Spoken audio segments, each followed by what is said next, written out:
storages. Prisoners would also work in those food storages. Please have a look around and be back on the bus maximum at 25 past. Okay?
Usa la pantalla.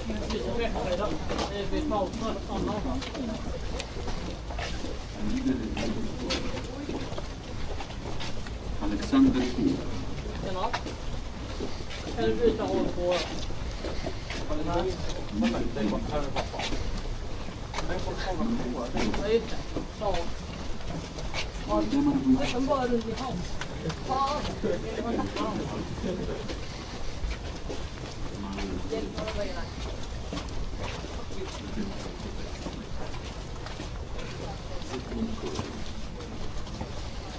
Max Lowe.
war was decided, concentration camps were also used by the Nazi Germans to eliminate enemies in the war. Because concentration camps is a place of no extermination.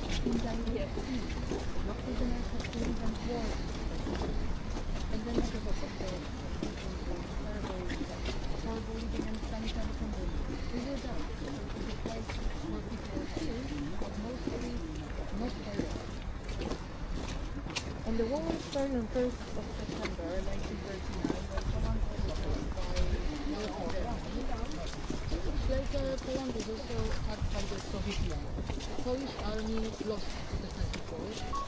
By the end of September 1939, Poland was divided between the oppositions. On the part of Poland that was taken by Wehrmacht, so by the German army, at first what they wanted to do, they wanted to get rid of all the people that were treated as capable of organizing resistance.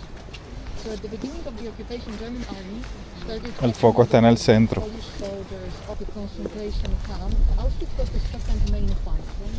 Since 1942, this was not only a concentration camp, but it was the center of mass extermination of place where most of the Jewish people that were deported were murdered, usually within a very short time after the act. Mainly they were murdered in the gas chambers. And about those two functions of this place, concentration, and since 1942 also direct extermination in the gas chambers. I will tell you more in a moment on our main exhibition. It's located in the former prisoners area, in the buildings that during the war were used by the prisoners. They were sleeping in the buildings. You will see the prisoners area in a moment when we pass the barrack on the left. And the prisoners area is kept in the most authentic, original way under the castle. So please mind the steps, because during the tour there is a lot of walking. It's actually, the tour is based on walking because the area is huge. It's, with Birkenau, it's almost 4 kilometers of walking. And it's walking on the road with a lot of rocks. We can stop for a moment over here because the group behind us is probably let's stop for a moment here. Walking on the roads with a lot of rocks. In the buildings that we will enter in the prisoners area, there will be steps, stairs. Sometimes the corridors can be very crowded, so just please be careful. And they are going here. So we will stop closer to the entrance to the prisoners area, the gate with the sign Arbeit macht frei. We will stop over there. And when you came to the museum, maybe you noticed that the town where the museum is called Expérience. This is Polish name of the town. When Poland became occupied, the names of the streets, towns, cities were usually changed into German names. This is how Expérience town became complete. When the camp was opened, the same name was used for the town. Why this town? First of all, a good location. About the location, I will also cover more in a moment in the exhibition. The second main reason was the fact that this town had very good railway infrastructure. It was easy to deport people who were using trains. The third main reason was the fact that most of those brick buildings, blocks in the prisoners area, existed before the war. Before the war, this was Polish military base, but Polish army was destroyed after the September campaign. And at the beginning of the occupation, the buildings were taken by the regular German army, by the Wehrmacht. And in 1940, Wehrmacht gave the area to the SS forces. SS is a shortcut from the German word Schutzwaffe. It can be translated into like protection squads. Before Nazi party fully came to power in Germany, SS was supposed to protect members of the Nazi party. When the party came to power in Germany, they started to block. They were in charge of concentration camps, and in 1940 they prepared the whole area to another concentration.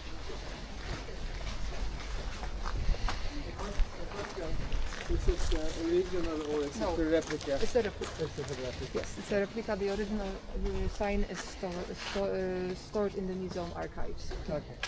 And we will enter the prisoners area in a moment through that very known gate with that sign, Arbeit macht frei. In German, it means work will set you free. And this was just a cynical slogan because the goal of creating concentration camp was to kill the people. The goal was to concentrate the people. This is why the name concentration camp. Concentrate, isolate people that were treated as enemies, danger, and the goal was to eventually kill most of these people, not directly, through hard work. Work in concentration camps usually led to death. Slogans Arbeit macht frei were used also in other camps. In Dachau, Sachsenhausen, Gross-Rosen, on the entrance there were also signs Arbeit macht frei. And the prisoners area was surrounded by double fence that was electrified over 400 volts. There was a lot of watchtowers, as you can see behind me. Prisoners were allowed to leave the camp practically only when they were sent to war.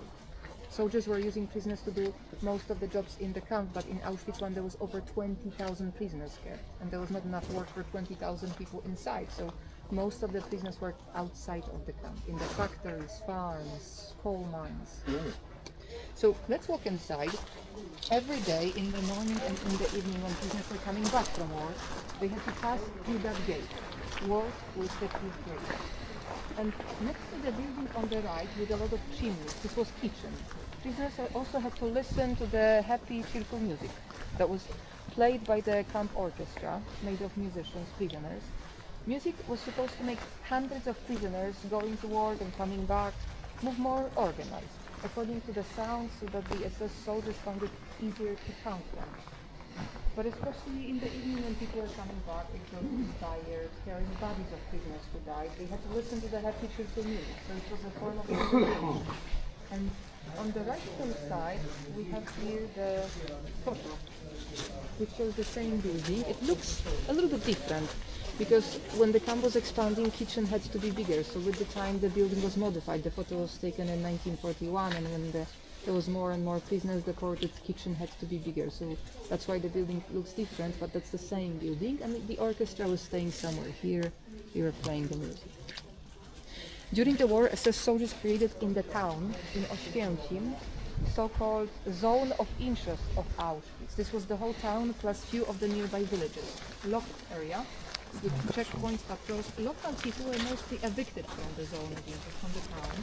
And empty houses were given to the high SS officers, SS men's families. With the time, they were also taken by a lot of investors from Germany, because in that zone of interest of Auschwitz, they built factories like IG Farben, Union, Krupa, Siemens, DAW, and many others. Most of the factories, the industry that was built around the camp, was supplying the German army, because occupied Poland became a very important strategic point for the German army during the attack on the Soviet Union. So the industry that was built around was supplying Wehrmacht, and prisoners were used to work in all those places. But I would like to notice that when we talk about prisoners of Auschwitz, we talk about people who were registered in the camp, who had to live and work in Auschwitz. When they arrived, they were given numbers, straight uniforms, they had to live and work there. These were prisoners. In the complex of Auschwitz, within 5 years, there was a little bit over 400,000 registered prisoners, and around 50% of the prisoners, these were Jews, because around 200,000 Jews were registered here. Second group of the prisoners, these were Poles, 150,000. Then Roma people known as Gypsies, 23,000. Soviets, 15,000. And about 25,000 prisoners from other ethnic groups. People from all over Europe. You will see those numbers in a moment on our exhibition. But we need to remember that Auschwitz had two main functions. Concentration, where there were prisoners working. And since 1942, also extermination function for most of the Jews deported here. The main difference between those two functions is the fact that in extermination camps, most of the deportees were murdered directly, without being registered. For example, we know that the Germans deported to Auschwitz at least 1.1 million of Jews. 1.1 million. Only a little bit over 200,000 Jews were registered, and they had to live and work in the camp. At least around 900,000 Jews deported to Auschwitz were not registered, which means that they were sent straight from the train to the gas chamber. They were murdered a few hours after they arrived. And for those people, Auschwitz was an extermination camp or death camp.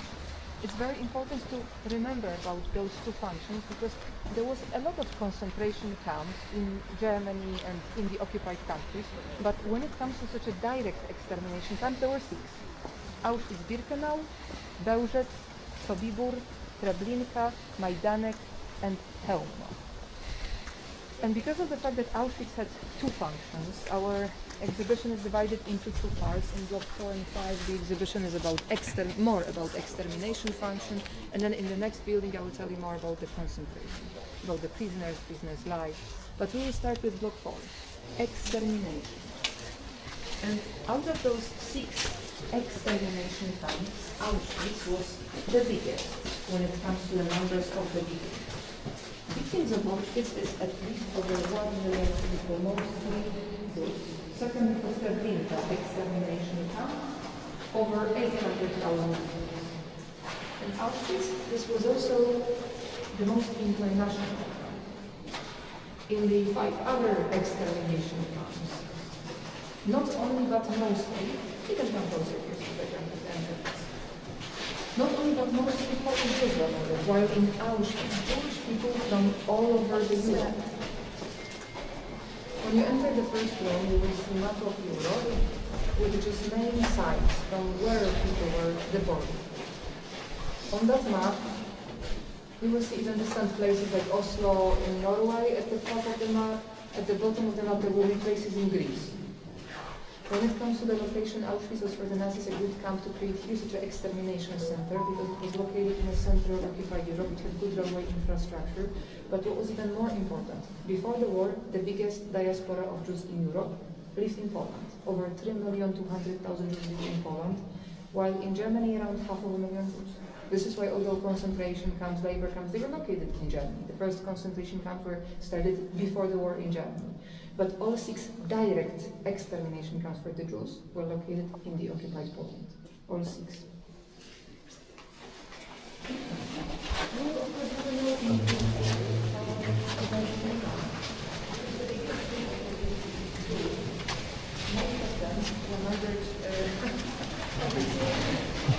Most of them were murdered directly by the legislation.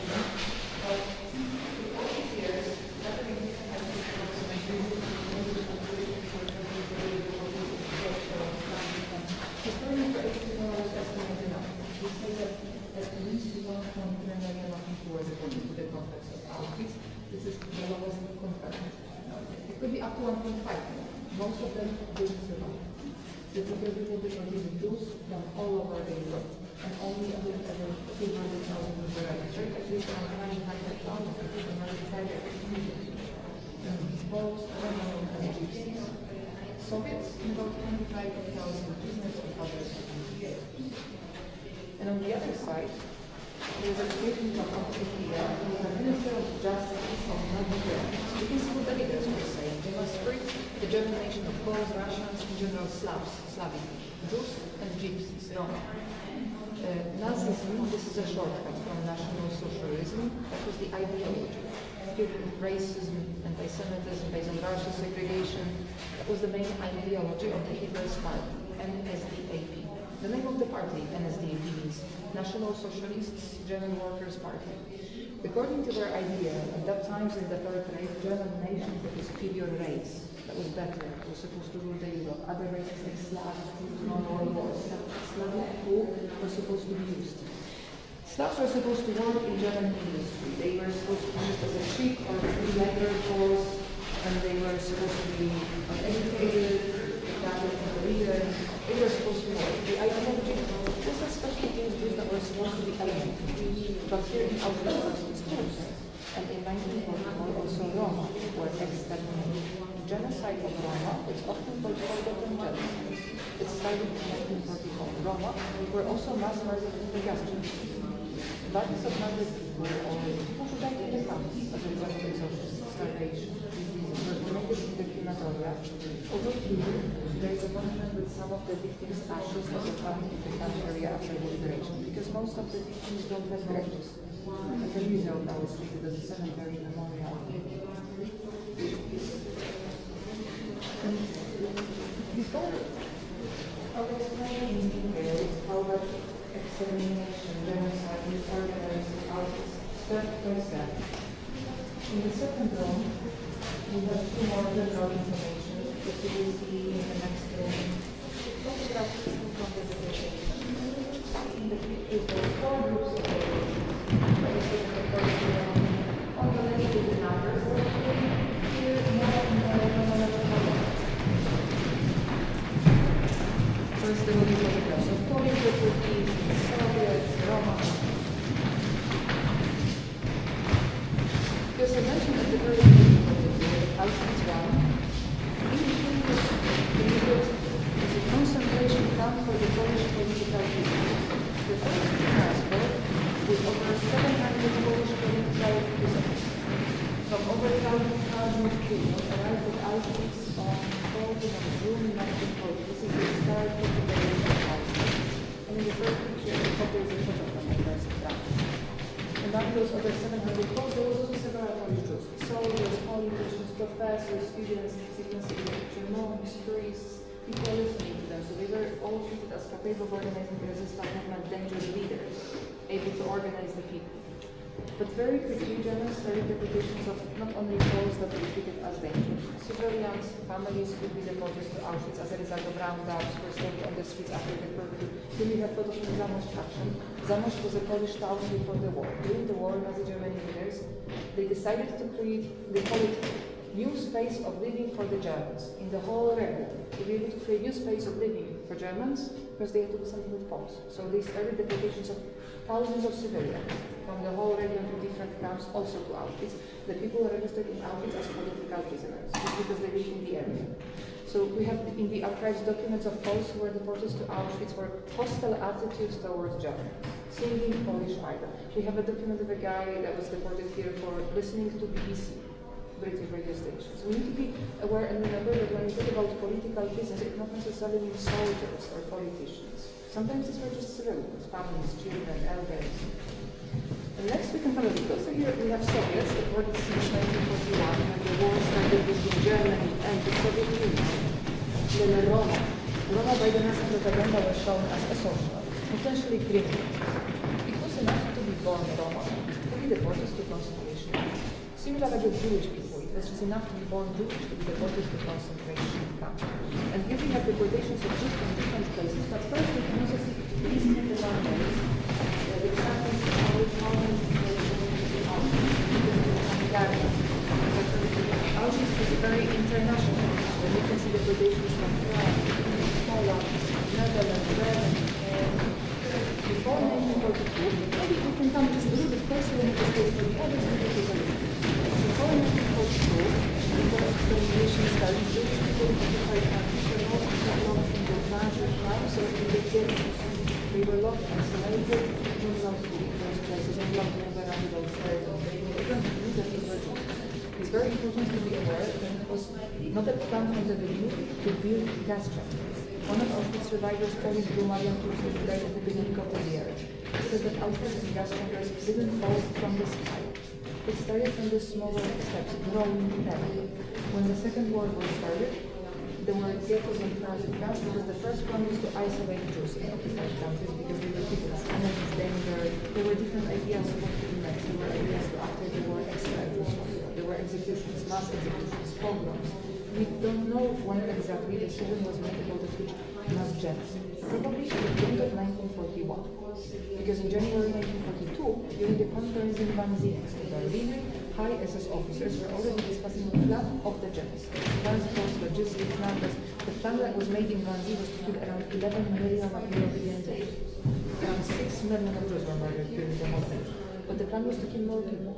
When the plan was made in Wannsee, in January 1942, the final solution of the Jewish question started. There was nothing about peace and doctrine. Officially, it was called the final solution. Sometimes in the documents, relocating, resettling the Jews, or Votre, which in German means special treatment. But in fact, Jewish people from different occupied countries from the ghetto, they started in the extermination camps to Netherlands, to Auschwitz. First mass deportation started in March 1942, and the second camp, Auschwitz-Birkenau, became a center of that genocide.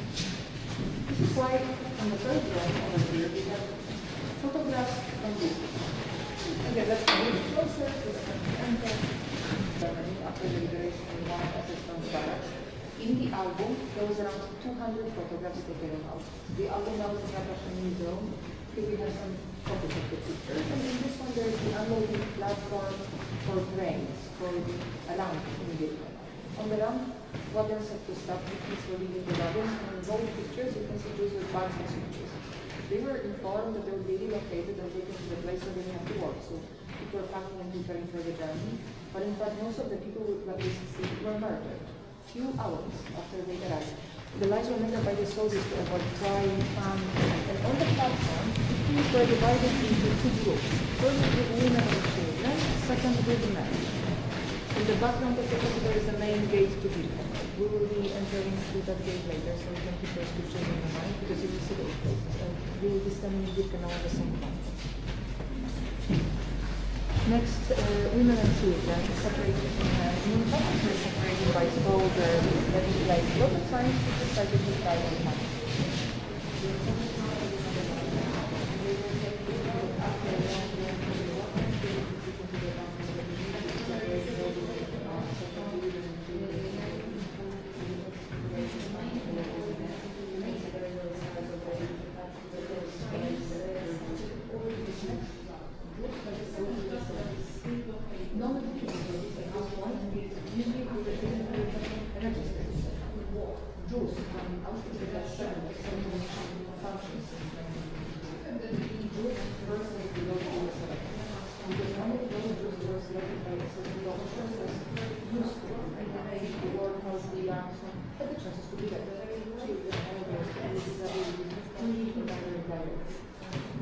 And over here, in this picture, we can see selection.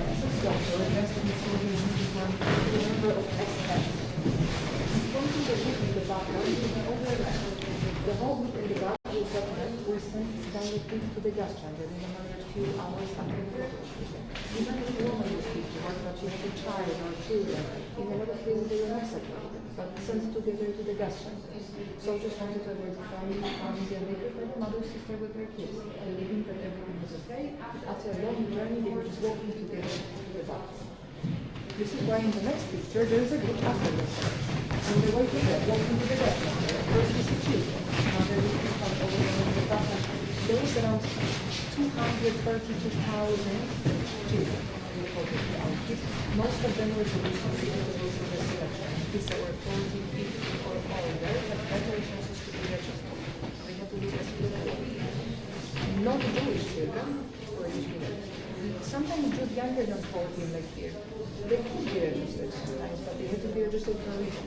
And a lot of the cases were used by the SS doctors for Expérience. There was Dr. Josef Mengele. He was known for his experiences with children. Twins, siblings, Mengele was known for genetics. But after the liberation, there was only around 700 children that survived. Out of them, 230 that was the best.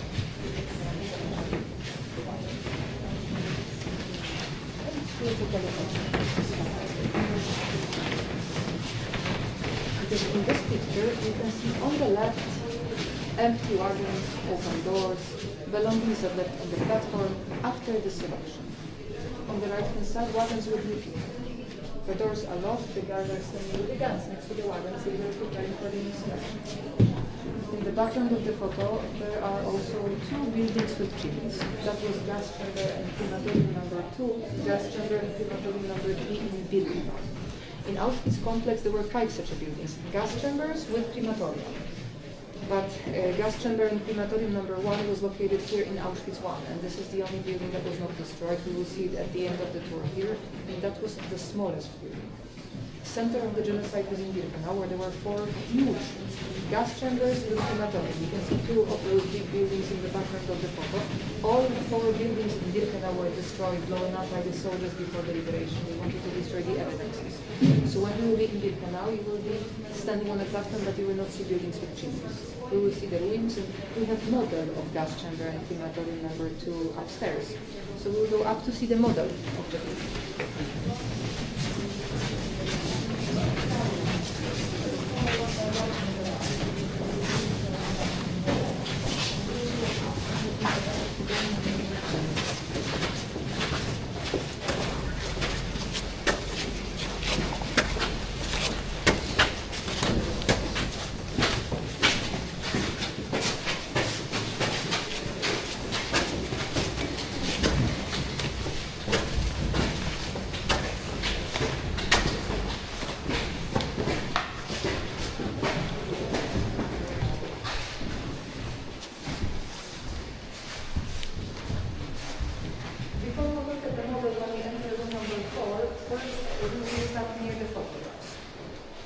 Because the pictures that you saw downstairs were taken by the SS soldiers.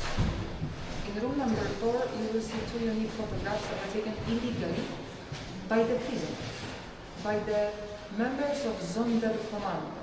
Let's come closer. Sonder in German means special. Commando, it was working team that was made of prisoners because soldiers were using prisoners to do the jobs, especially to do the hardest jobs. It was prisoners' job, Sonderkommando. They had to work in crematoria, they had to cremate bodies of murdered people. Because of the fact that mainly Jews were murdered in the gas chambers, and usually Jews were assigned to Sonderkommando. Lots of times they had to cremate bodies of murdered friends, relatives. They managed to smuggle the camera into the camp. How, I'll explain later, but they took those photographs, proofs of mass extermination. In the first photo there are naked Jewish women that had to undress before entering the gas chamber. But the second photo, this one, is even more important. It was taken from crematorium 5 in Birkenau, and you can see bodies of victims cremated outside of the building. Soldiers had 4 crematoria in Birkenau, but they were forcing prisoners to cremate bodies outside. Because the pictures were taken in the most tragic time. Extermination of Hungarian Jews. That was the biggest group of Jews murdered in Auschwitz. Over 400,000 Hungarian Jews were deported to Auschwitz in summer 1944 within 2 months. Over 400,000 people. 75% of them were murdered directly. Crematoria couldn't keep up with cremating the bodies. They were outside. We have here model of that crematorium model 2. That's the crematorium model 2. Those two buildings with trees that we saw downstairs in the background of the pictures. That was the same project. They were like mirror reflections. So we can see that the model is showing us how both of them could be. Victims in the line, they entered the underground undressing. They were told to leave their clothes, to remember a place for the leaving staff, they had banks already sit down because the soldiers wanted them to believe that they entered the bathroom. And after undressing, they were taken to the second room that was underground, gas chamber with a fake shower. Through those new chimneys, gas called Cyclone B was dropped into the columns in the gas chamber by the soldiers. 20-30 minutes, half an hour, was enough to murder people. 2,000 people to lost in gas chamber number 2. Murdered in half an hour. 2,000. After half an hour, Sonderkommando prisoners had to transfer the bodies to the ground level. And on the ground level there was crematorium with 5 big furnaces.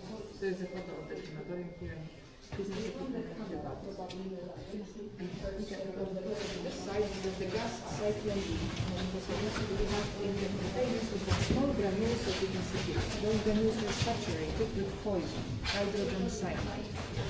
In the temperature of around 27 degrees by Celsius, the gas was activating very fast in the air and spreading in the room. So when there was a lot of people in the gas chamber, temperature was rising, gas was easily activated. Between 5 to 7 kilograms of the gas was enough to kill around 1,500 people within half an hour.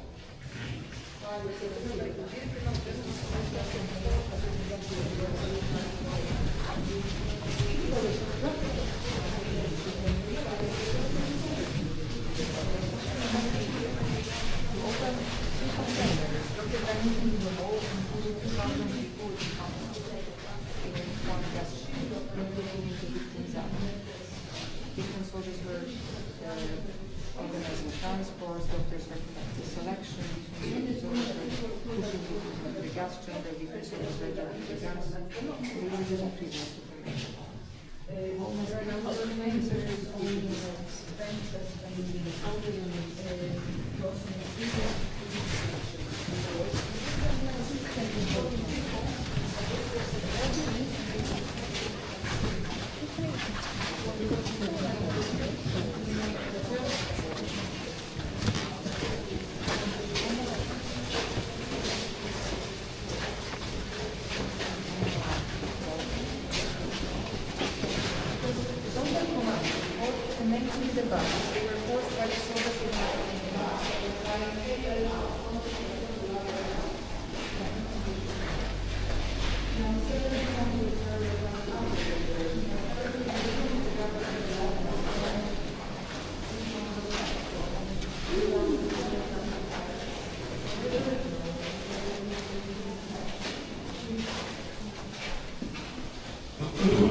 Barracks, warehouses where victims' belongings were stored. There were 36 barracks with the victims' belongings, and they were also called Canada. Why Canada Commando and Canada Barracks? I will explain on the way. We'll go to the next block, to block number 5. And the term Canada was made up by prisoners. It was a prisoner's slang in the town, because especially at that time, for a lot of Europeans, Canada, this was country with goods, prosperity, barracks with the belongings for the prisoners locked in Auschwitz with nothing. This was also a place with goods. Prisoners started calling the barracks Canada, and the team that worked there is Canada Commando. Working in Canada Commando was considered to be not a bad job in the town. Lots of times Canada Commando members were smuggling food, medicines, clothes, soap from the barracks to the camp.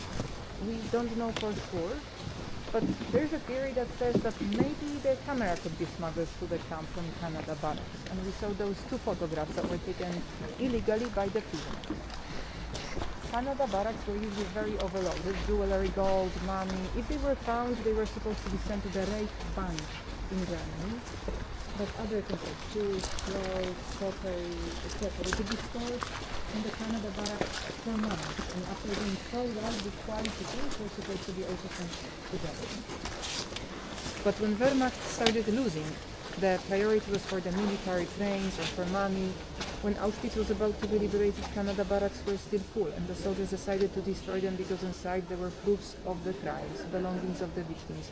Before the liberation, SS soldiers set on fire and destroyed 30 out of 36 Canada barracks. They destroyed most of the barracks with the belongings. But there were so many items that with the victims that some of them survived, and we will see part of the museum's collection in the part, material, proofs of crimes.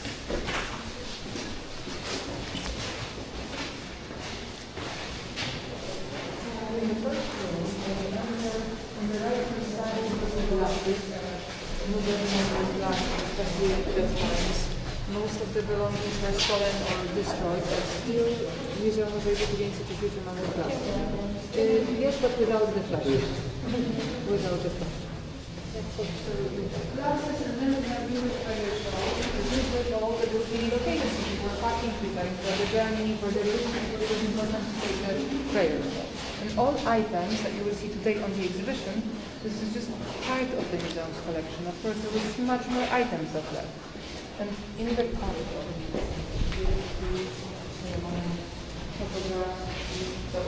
after the liberation, we will see how many different items were found. But we need to remember that the items that we see in the picture, these are also just items of the time, not stolen, or not found. 30 out of 36 Canada barracks were sent from power. A lot of the items were stolen into the third building. It's by looking at the picture of the very local time, because this is what we call the small amount of development.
They were used by the people. You will see in the next building, it is less modified there, Korea, in the next building. Because those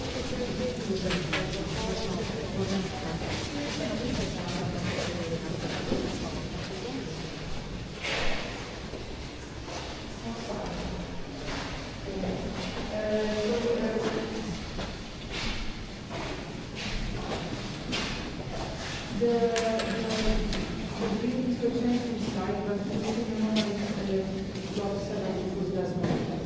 And in the third room there is pottery, especially those items are close up and those were the purpose to outfit the picture were really all lights. So they were most of the monsters and the magic lighter to be able to try it out. So you see that before stick by for design, they were trying to relocate.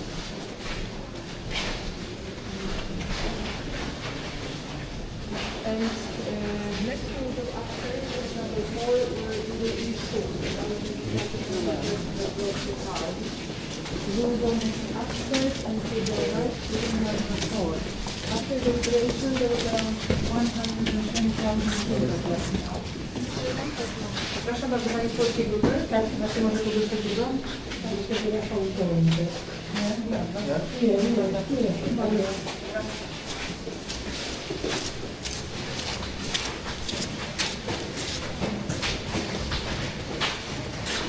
Przepraszam bardzo, to Państwa grupy, tak. Let's go up and to the right to room number 4.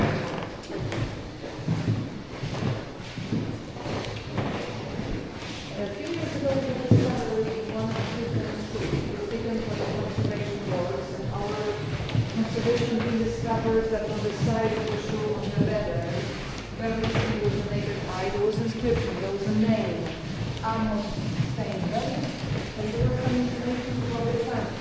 So our historians are able to identify the owner of it. Amos was considered a 6-year-old boy. The police to Auschwitz in 1944 with a map. But it was everything on the spot ground, and they were not registered. Even though they were talking about the gas temperature people, but it turned out that his father was the guy. His father was the defense passport, he was registered, and he survived, he died after the race. So the question is this, those items can still come even not just from the past, but from the past.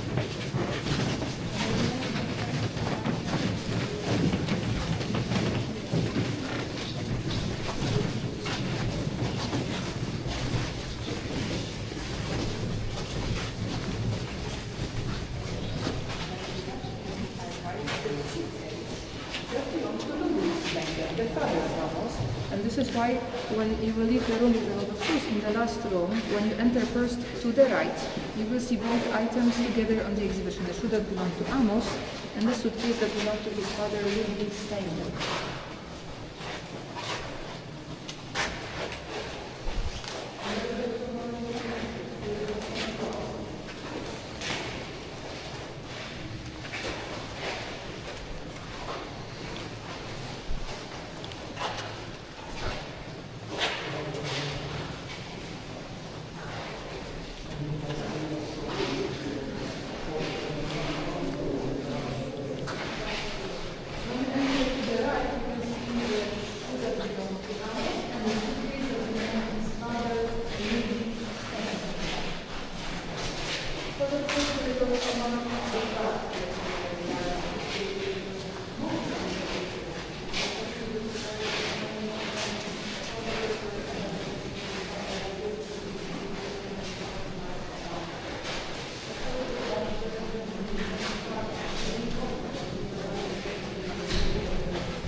Bad, light. Before they were usually used by other prisoners that died. Nothing could be wasted, everything had to be reused. And after receiving prisoners' clothes, new prisoners were photographed. In a moment in the corridor of block number 7, you will see a lot of the photographs that were taken during the registration. This was a typical mugshot. 3 pose picture of one person, but in the corridor of block 7 we have just middle pictures. And in the archives we have almost 40,000 photographs. From the registration they were saved by the prisoners. Here you will see this part of the museum collection. And this building was less modified than 2 previous blocks. The corridor was modified, but you will see here rooms, toilet, washrooms, living and sanitary conditions. But before I will tell you about the living conditions, I would like to finish the registration procedures. Because photographing new prisoners in Auschwitz stopped since spring 1943. Mainly because after 2 months in the camp, faces of the people could change so much that it was hard to recognize them if they were still alive. And the average man survived around 6 months in Auschwitz, women about 3 months. So the soldiers decided not to release materials, they stopped photographing new prisoners. But instead, since 1943, each prisoner in Auschwitz actually has their numbers actually, because during the registration they want to keep themselves. Prisoners received numbers that were supposed to replace their names. Under the photograph, name, silent, and the number. And in Auschwitz, nothing stopped. Additionally, the number had to be calculated on the R. Auschwitz was the only concentration camp that was ever to also tattoo. And except for being given the number, each prisoner received triangles. The triangles that were attached to the uniforms that you can see on the right-hand side. Triangles have different colors. Colors symbolize what category of the crime people were deported to Auschwitz. Red triangle was for political prisoners, green criminals, black asocials, purple Jehovah's Witnesses, pink homosexuals. Jews received double triangle that created Star of Day. We have some photographs of Jewish prisoners at the end of the corridor you will see.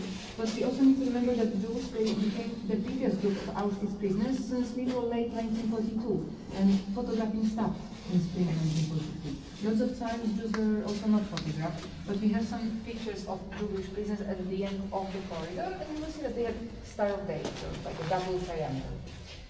And after the registration procedures, prisoners were assigned to their blocks. In this building you can see living and sanitary conditions. On the left-hand side, you will see in the middle of the corridor 2 rooms that were used as toilets, where there was no tablets, And then there was the washroom, but in the washroom there were no toilets. There were long scenes. People had to go and walk in the sea. Toilets and washroom were only on the ground level. And there were two levels here. Even over 1,000 people with one being. When there was a toilet, there was a huge line. It depended on the prisoner, functionary prisoner that was in charge of the building, how much time others had for the toilet and washroom.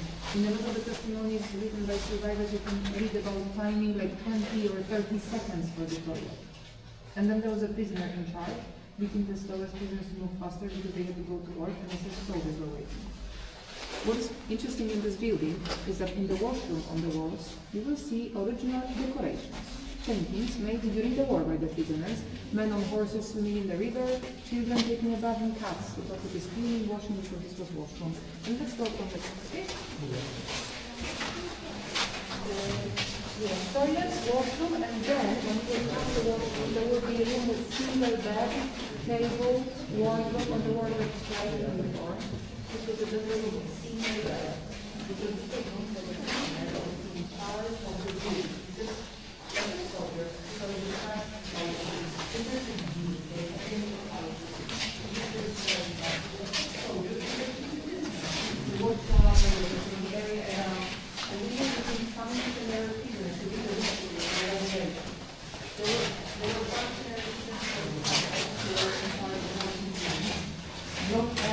Were in charge of the building. These are in charge to wake up everyone in the morning, distribute the food, pick the time, organization. And because of that, they received more food, but they're living in sanitary conditions. Because other rooms were very overcrowded. At the very beginning, other prisoners were sleeping on the floor, as much as they were wanting. But during the time, there were 3-level bunk beds provided for other prisoners. And at the end of the corridor, there are two last rooms with a lot of 3-level beds. These are rooms for normal prisoners. Usually 2 people were sleeping on one level. How many children? On 2 people on one level. How many children? There was a survivor died. Here in the Auschwitz, there was no children. They were in Birkenau. There was around 332,000 children deported, but most of them were murdered direct. There was around 3,000 non-Jewish children that were Polish, that were registered, 11,000 non-children. In Budapest, for example, Polish sisters that were registered. Cleaning, huh?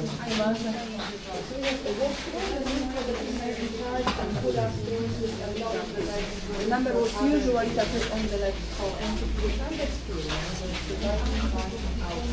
depended mostly on the commando, working team, that people were assigned kind of jobs. Because as soldiers were using prisoners to be perfectly accurate.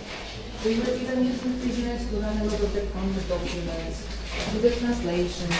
There are people from all over the Europe having different skills, speaking different languages. And this is the working in the country, camp hospitals, Canada barracks, workshops. And of course, most of the people worked outside of the camp in the factories, industry. They were building roads, infrastructure in the zone of interest. And most of the working teams started the day around 4:30, 5:30 a.m. They were woken up by the gong. After hearing the gong in the camp, prisoner in charge of the building had to wake everyone up. In the morning, there was a first chance to use the toilet and the breakfast. Black coffee or tea, and that's it. No sugar, no addings, nothing. Just coffee or tea that tastes like colored water, according to survivors. And then there was the second gong. Prisoners had to go to the Appellplatz in the front of the kitchen. They were counted and sent to work. During the summer, they were working for about 11 hours. In winter, working time was usually cut a little, and in the middle of the day, most of the working teams had a short break. They received soup that was made of broken potatoes, groats, mixed with some water, and then they had to go back to work.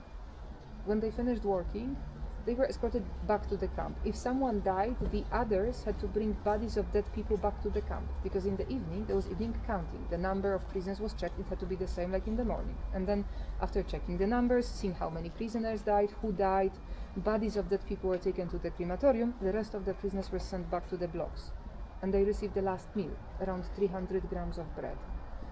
Officially, it was supposed to be around 1,500 calories per day. Officially, lots of times it was less. It was, of course, not enough for the people that had to work hard for many hours. This was also worst sort of food. People shouldn't even touch this. And because of this bad diet, lack of food, bad quality of food, one of the most common causes of death in Auschwitz among registered prisoners was starvation and various types of diseases. One of the most common diseases, it was typhus and dysentery, constant diarrhea. It's caused by starvation and bad diet. And works that were considered to be better, that gave higher chances to survive the camp longer, these were always jobs, works that were not physically hard and that were in the buildings. It was important for the winter time to find a job in the buildings because surviving in a striped uniform, in like pyjama, working outside was kind of impossible. And we will see in a moment block 11 that is almost fully original.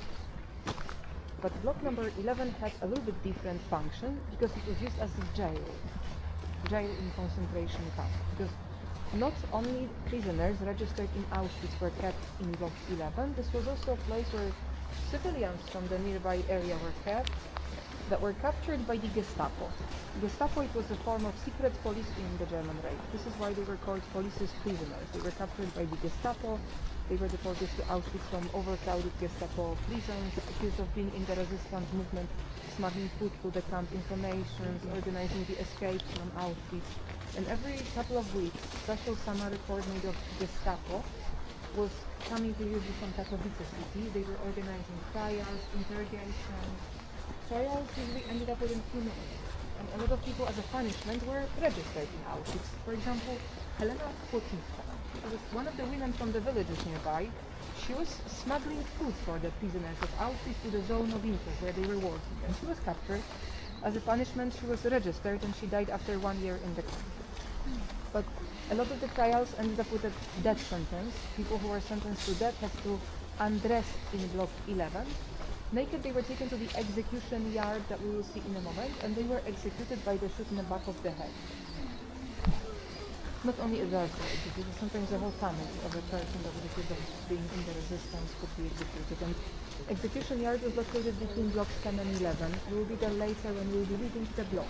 But we don't speak there because of the mistakes of the victims, so we can stop for a moment here. I will explain most of the things, and then when we will be leaving the block, we will get there. One of the biggest executions here was in October 1942, when around 280 people were shot there within 1 day by the soldiers. Mostly resistance movement members were executed, and the execution wall that you can see today is not original. It was rebuilt by the survivors in the way they remembered how original wall looked like. Above the wall, striped flag, the symbol of the prisoners, because of the striped uniform. Because that resistance movement was not only in the villages, there was a resistance movement in Auschwitz among prisoners inside the camp. One of the first resistance movement groups in the camp was organized in 1940 by Witold Pilecki. Witold Pilecki was a Polish soldier, member of Polish underground army, because official Polish army was destroyed after September campaign. But of course there were still soldiers, partisans that were not captured, that were hiding, and they created Polish underground army that was subjected to the Polish government. Because President, Parliament, when Poland was attacked, they evacuated first to France. When France became occupied, they evacuated to Great Britain, and they were operating mostly from London. So Witold Pilecki received a mission to check for the Polish underground army and the government what Auschwitz was. He received a fake document, and he was supposed to let German soldiers to arrest him. He was arrested and sent to Auschwitz under the fake name in September 1940. This camp was opened in June, 3 months earlier, so the mission was to check what this place was. And Witold created one of the first resistance movement groups inside the camp. They were gathering details about the crimes committed here, copying the documents, smuggling them outside with the resistance movement members from the villages.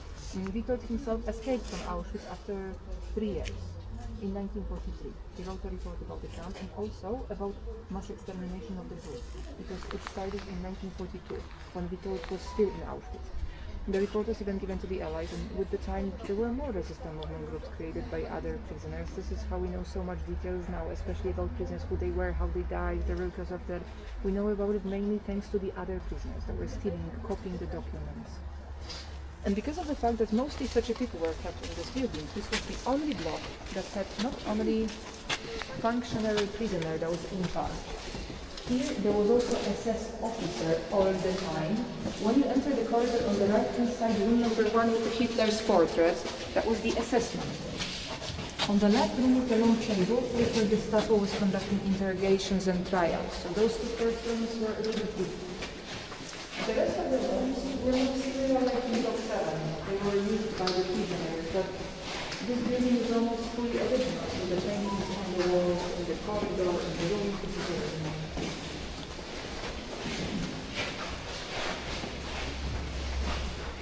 And because of the fact that this was jail, in the basement of the building, there were also different types of cells that were used as a form of torture, punishment. They were entered in different rooms, except for normal cells, just empty rooms.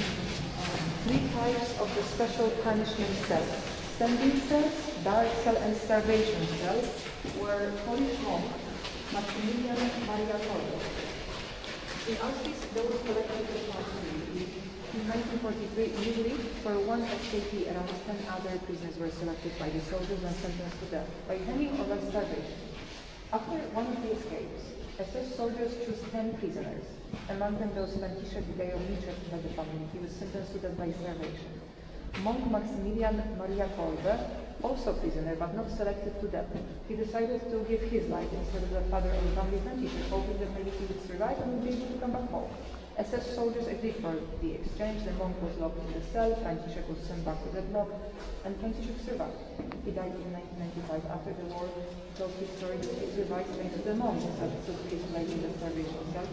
Monk Maximilian Maria Kolbe was elevated to the same foot like the whole Paul II. This is the museum in 70s. He left a candle in starvation cell number 18 that you will see as the last one. At the end, we will see starvation cell where the monk was locked. And we will see the basement now with the cells, but this is a very crowded place. We have very narrow corridors, even if we are the only group that's crowded. So this other one by one on the right. What you have to do for there are places where there's a lot of seating. And this will be the second and the last place where we don't make the photograph, in the basement. We have to walk smoothly, so we don't take the pictures.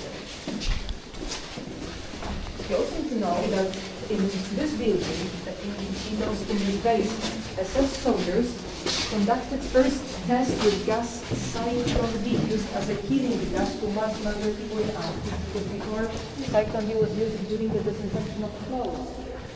In September 1941, you can see information when you go down on the blackboard on the left-hand side in the corridor. In September 1941, SS soldiers locked in the basement 600 Soviets and 250 Poles, and they experimented what amount of the gas Cyclone B would be killing for those people. After for the soldiers' successful test, they decided to open the gas chamber number 1 that we will see after this build. But the first tests with the gas were here in the basement in the cells in September 1941.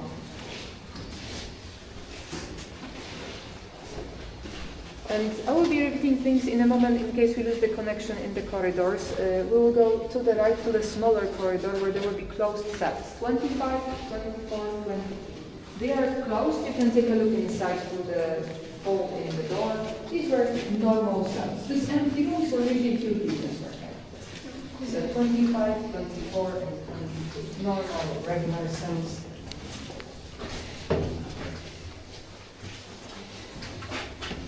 But at the end of the corridor, we will enter room number 22. And in room number 22, you will see the first type of the special punishment cells. Standing cells, and all the standing cells were like the first cell, which is on the opposite side of the entrance. They were big up to the ceiling. Prisoners had to enter through the wooden doors. And we walk around. Usually 4, sometimes 5 people were locked in one cell in 1 square meter. When there was usually 4 people in one cell, there was not enough space to sit down or lay down. They had to stand during the night. This is why cells were called standing cells. They were standing during the night. During the day, they had to go to work. So first we have normal cells, and then at the end we have 2 standing cells. 1 standing cell with 1 square or maybe 4 people in 1 cell. They have to stand during the night. During the day, they have to go to work. So the standing cells are at the end. And when you see the standing cells, we will go to the corridor on the other side.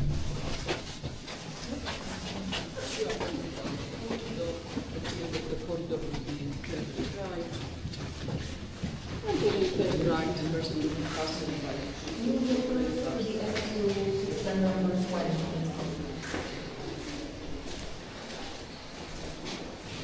Cell number 20 was called dark cell. This was completely dark.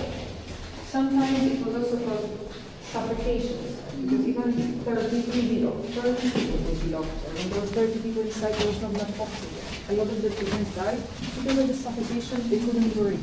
So cell number 20 at the end was called dark cell or suffocation cell. Even 30 people would be locked.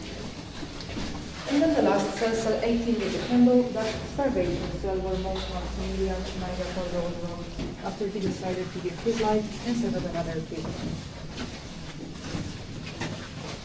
So one more time. At the end, there will be cell number 20, dark cell or suffocation cell where even 30 people could be locked at the very end of the corridor. And then cell 18 with the candle, starvation cell.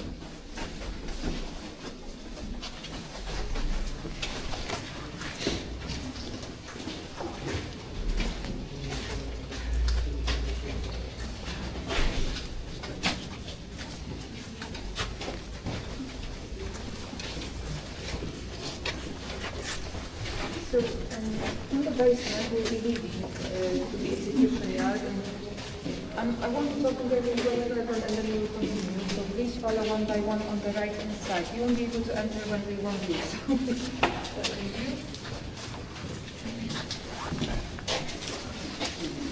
We need to follow one by one.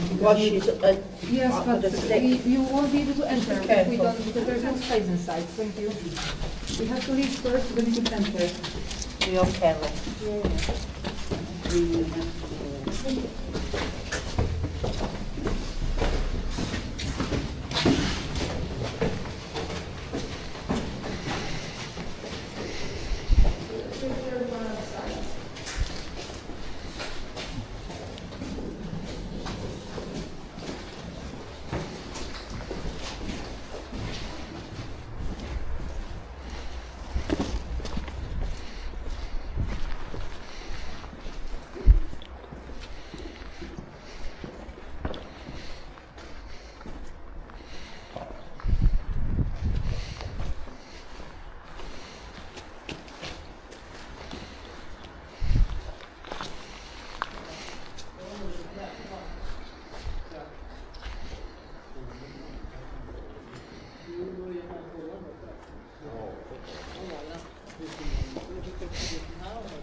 Building that was used as gas center.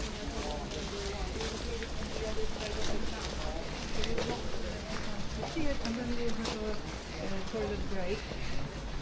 And because we will be walking through the whole town, we will be passing near the buildings that have different functions. For example, wooden barrack on the left. That was laundry, but of course this is a different type of the building. And I told you at the beginning of the tour that most of these brick blocks were used as housing for the prisoners. Most of them, but not all of them, or functions of the buildings could change with the time. This is why when there was over 20,000 people in Auschwitz and 28 blocks, not all of them were used as housing. Even over 1,000 people lived in one building. And we can stop for a moment here because there's blocks on Tómala la señal pero cerca, o sea, acércala. Block 28, but also 21, 20, 19, and 28. Those 4 blocks were used as a camp hospital. But prisoners were scared of this place because selections were not only on the platform among the Jews deported for mass extermination. From time to time, there were also selections among the registered prisoners, Jews and non-Jews. Especially, there were selections in the hospital buildings where there were the most sick and weak prisoners. If SS doctors realized that there were some prisoners no longer able to work, or they were suffering from diseases like typhus that could start the epidemic in the camp, at first the most sick and weak people were fused in the hospital buildings with phenol injection. Phenol was a poison. But after the test with gas cyclone B in block 11 in the basement that we saw, when gas chamber number 1 was opened, usually the most sick and weak people were taken from the hospital on the cars and they were transported to the end of the road to gas chamber number 1. They were murdered there. We will see the building in a moment.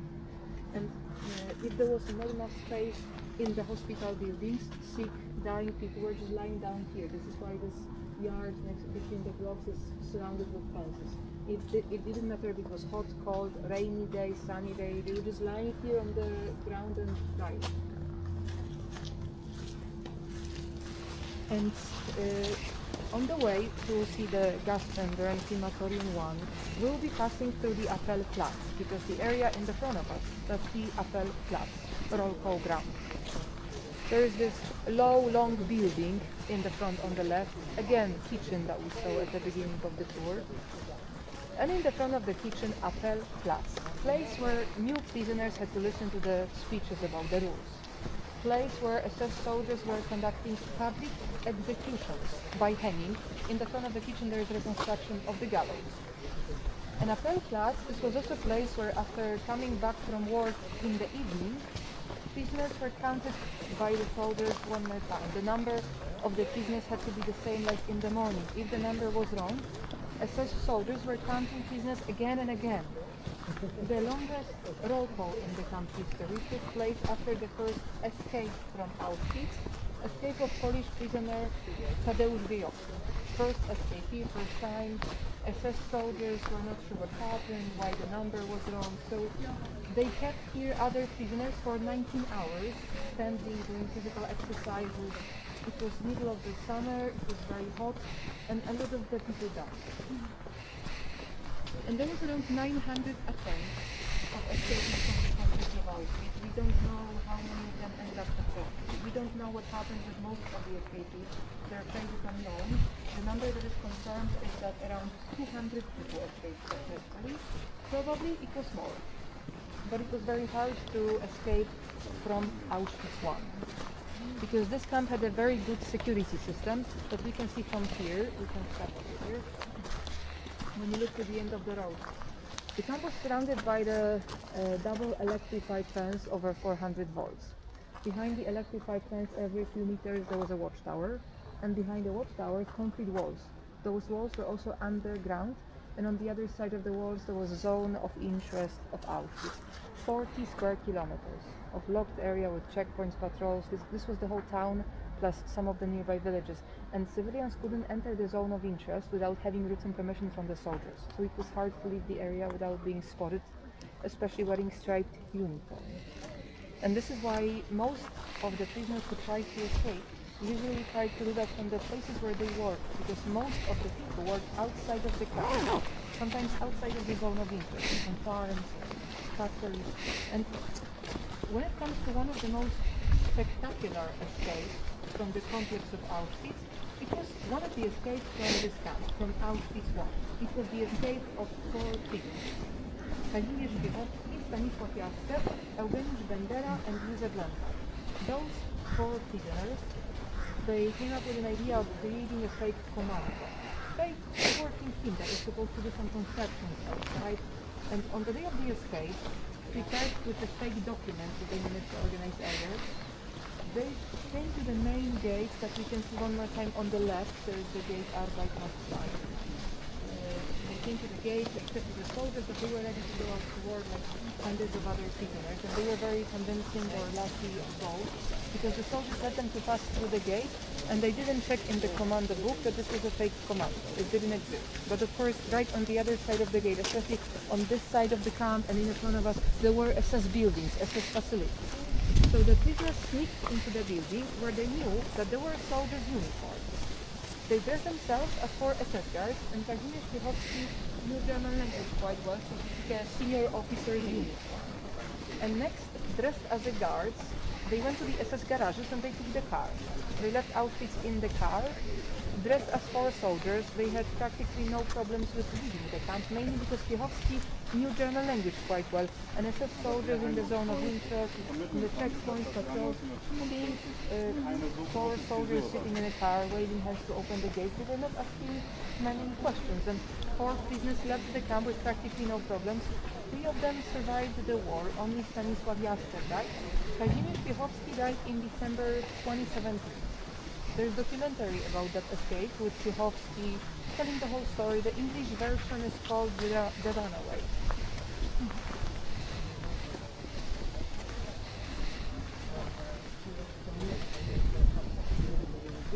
And we will be leaving now the prison area. On the other side, there were buildings, like a grey building which was hospital for the soldiers. Within 5 years, served around 8,500 SS guards. After the war, only a little bit over 700 were captured, so less than 10%.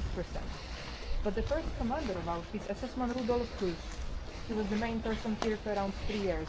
Rudolf Höss was responsible for the camp organization, for preparing Auschwitz to become a center of the genocide, and he was no longer a commander in 1944. He was brought here back to lead the extermination of Hungarian Jews. Rudolf Höss was captured. When Rudolf Höss was the commander of Auschwitz, lived in the house near the camp. There's a movie that last year received 2 Oscars. It's called The Zone of Interest. It's a movie about Rudolf Höss's life near Auschwitz. In the museum we are focusing on the victims, but this is a good movie to watch if you try to find out more who are people who created Auschwitz. The fact-checking in the movie is very good. So it's called The Zone of Interest. And the commander's house, that's the building that you can see from here. If you look in that direction behind the tree on the left, there is a grey house with the red roof behind the tree. That was the commander's house. He lived there with his wife and first 4 kids. The 5th child was born there. So they lived next to concentration camp and next to gas chamber and crematorium number 1. You can see the crematorium chimney from the window. After the war, Höss was hiding in Germany under the fake names, but he was recognized and captured. He was brought to Poland for the trial. He was sentenced to death and executed by hanging in 1947 on the gallows in the crematorium. And you can see the roof of the house from the first step.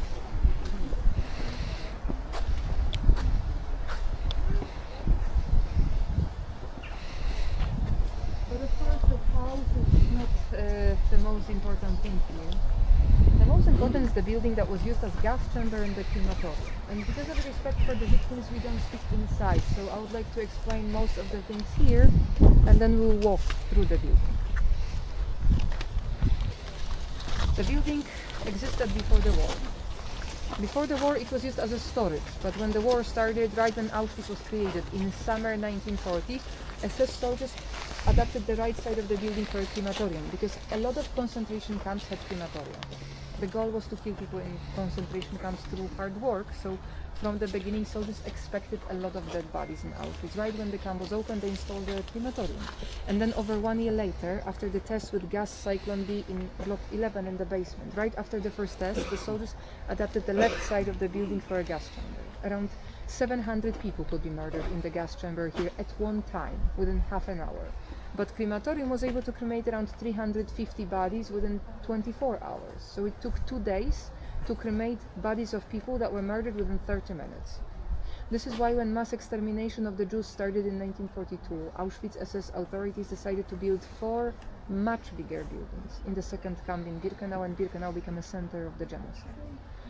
First, when we will enter this building, we will be on the left in the gas chamber, where you will see 4 holes in the ceiling. Through the holes, gas was dropped into the gas chamber from the roof by the soldiers, and then we will go to the right to see the crematorium with 2 reconstructed furnaces. There were 3 furnaces that were dismantled, why I'll explain in a moment, but 2 furnaces that you will see today were reconstructed by the survivors, and they used original metal parts, so all metal parts are original.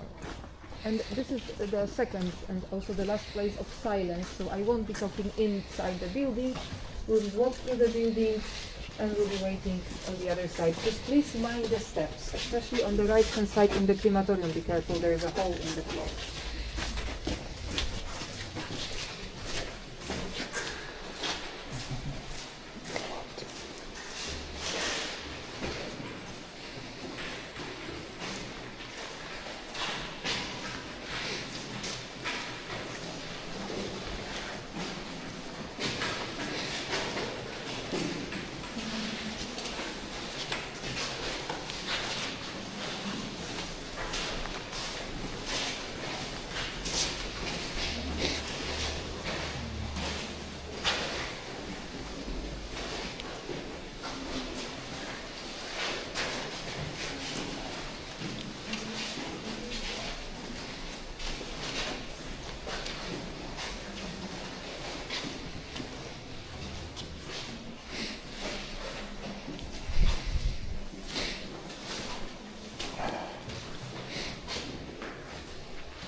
This was the last place of our tour in Auschwitz I. We will go now to the first toilet break.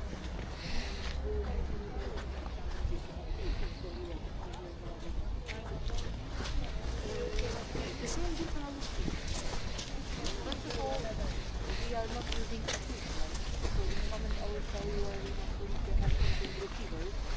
And the tour in Birkenau is outside. We enter one of the barracks which is for 5 minutes. Most of you will be walking outside, because there is also much more walking in Birkenau. The second camp was much bigger.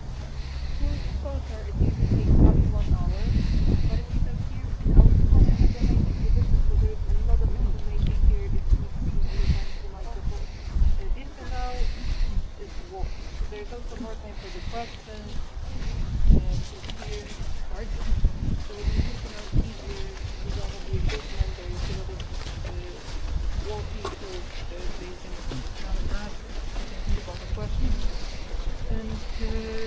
The tour is shorter, it takes around 1 hour, but it's outside, so please be prepared that it might be raining at some point. And from here to Birkenau, you will go with your tour leader. She should be waiting for us near the exit, so she will tell you how long the break will be. But it will be around 10 minutes of break, just a short break for the toilet, and then you go to Birkenau. This is why if you need a toilet, the toilets are on the parking lot.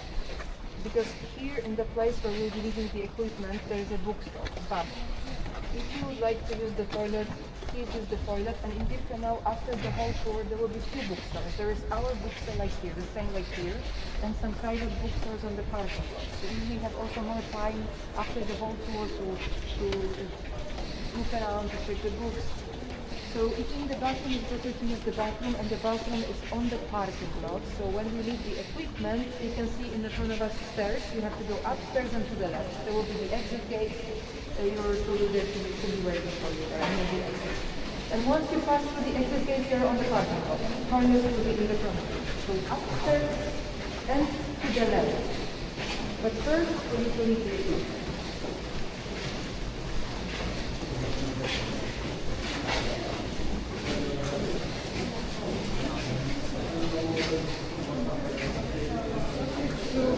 Place the headphones on the stands here and pass the receivers to the staff behind the desk. Thank you.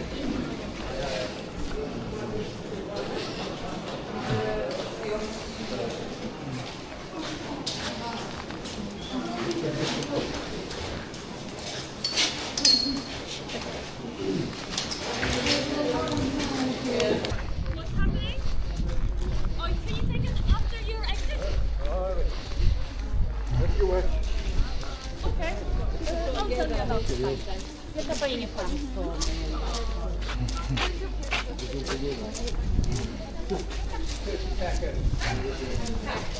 Ktoś napisał do niego i ja mu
jeszcze robić zdjęcie i tego. No nie, ale ja zaczynam, bo nie będę wiesz. Ale to z twojej czy z mojej zostali? Twoje tam na końcu jest jedna pani tylko. Co już pan dole? Nie, to już masz. To musimy skończyć, ja mam za 50 minut. No. Okej. Okay, so please join the same groups. Please join the same groups, okay? The Magda is there. My group over here, please.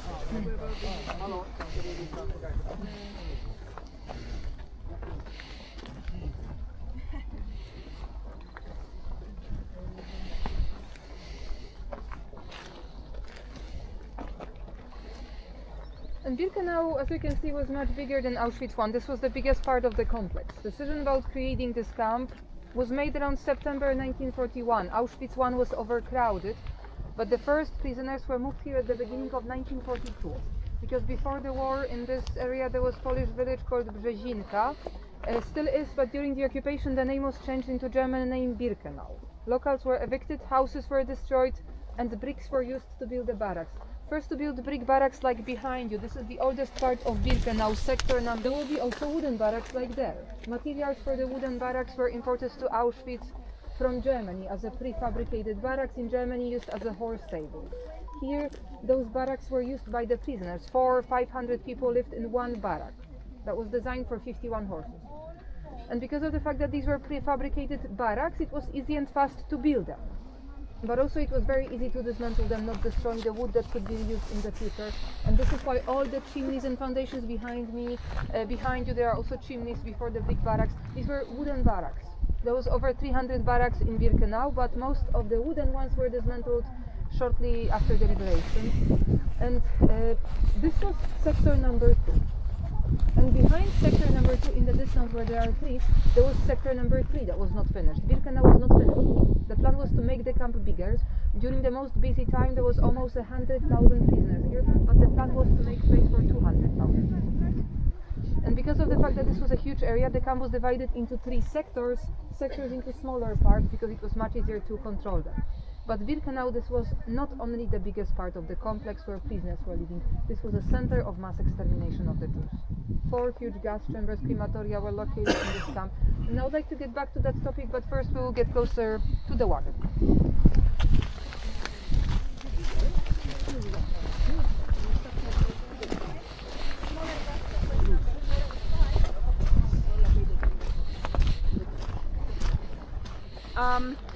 Yeah, okay, so the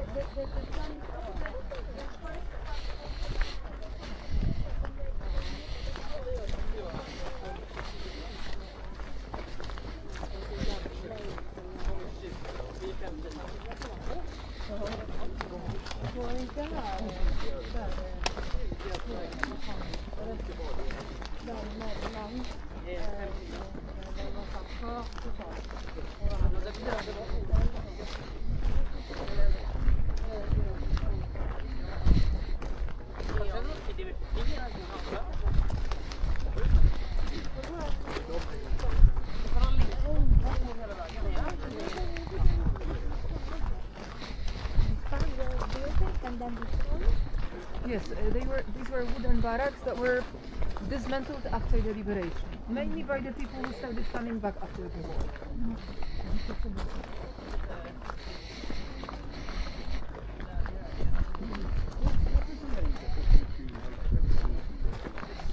The Birkenau, this is the second part of the complex. Here is when Auschwitz I was overthrown. So they do this. It was as a second part. There was also the third part. Were they connected by chain? Yes, but prisoners were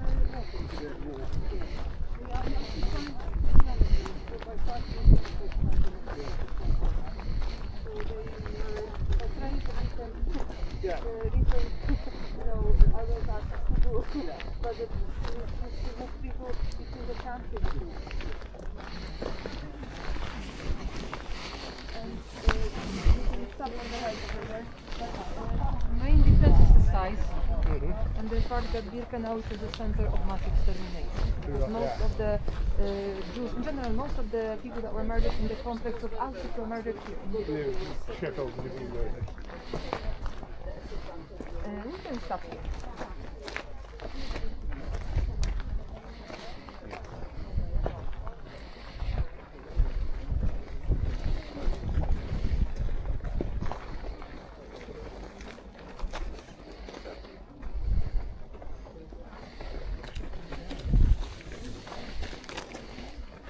In Auschwitz, when you saw that map with the places from where people were deported, here on the map there were distant countries like Greece, over 2,000 kilometers away from here. Journey from Greece lasts between 10-14 days, and during the days people were locked in the wagons like this. This is the original wagon. According to survivors, usually 60-70 people were locked in the wagon. It's hard to imagine. And even if there were less than 60 people, they had bags and suitcases. So there was no space inside. A lot of the people didn't survive the journey. even if they survived the journey, they were exhausted, tired. So a lot of them didn't make it with a selection, because when you look around, you should be able to recognize this place. This is the platform that we saw in outfit 1 in the photograph. There was a photo with Jewish people that were standing on this platform, divided into 2 groups, women and children and men. And in the background, there was the main gate. And there was another photo selection, older man with a stick, and it says doctor with the finger. We can take a look here, because the doctor with the older man, they were standing somewhere here. The doctor was pointing to the finger group of just after the selection. They were in the background of the photo, walking near the wooden building on the other side. And they were walking to the end of the road, because when you look behind me, in one of the pictures at the end, there were 2 buildings with chimneys. Gas chamber crematorium 2 and 3. We cannot see them because they were destroyed. When we get closer to the end of the train tracks, you will see the ruins. But in Birkenau there were 4 gas chambers with crematoria. Buildings number 2, 3 were at the end of the road. Buildings number 4, 5 were in the forest in that direction. That was the road to gas chamber crematorium 4 and 5, to the end of the second sector, and then to the left to the forest. And we take now the same route like the victims did, to see the ruins of gas chamber and crematorium number 2, 3. We will go to the end of the train track, and then also on the way back we will go through sector 1, we will enter one of the brick barracks. Okay?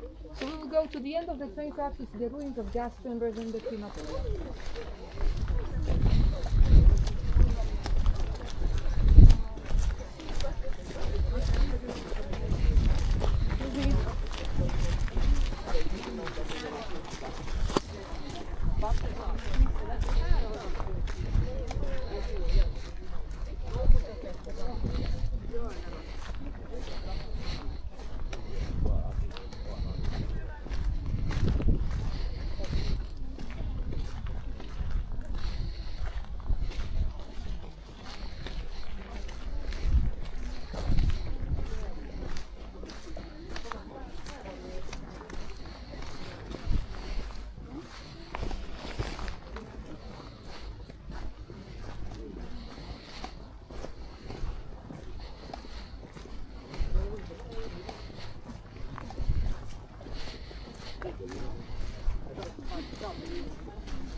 Hey, over here, please. My group, I'm over here. Over here, please.